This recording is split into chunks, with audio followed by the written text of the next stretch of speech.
Hello? Yeah, I thought it would be proper for me to just say a few words only. First, I appreciate the issues that have been raised by those who have an opportunity to speak on behalf of the others. All of them actually point out one thing, that things are not going in the right direction in our country. That Kenya needs some kind of rectification.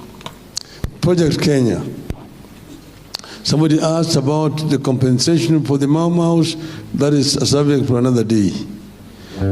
But I want to say that, throughout the history of our country, there have always been two forces pulling in two opposite directions.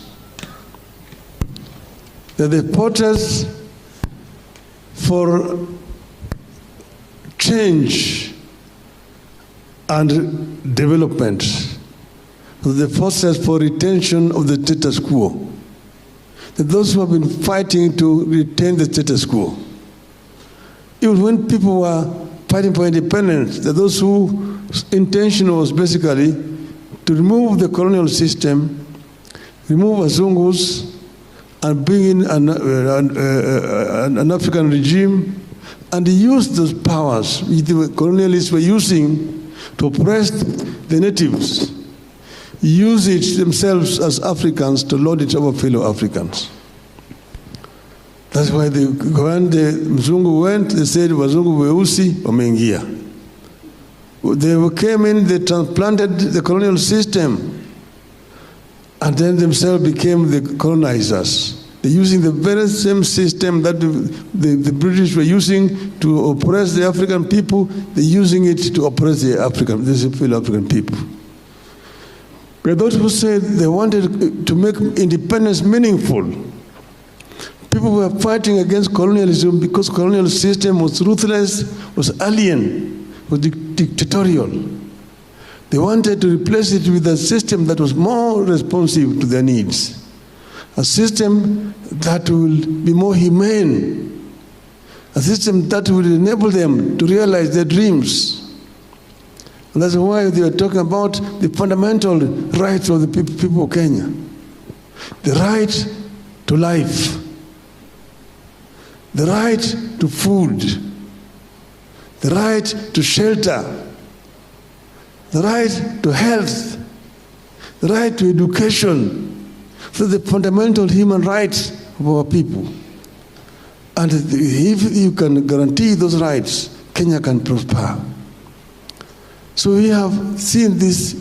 So the first regime came and went.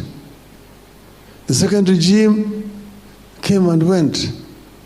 And the first regime, there was an attempt to allow people to get into the economy of this country.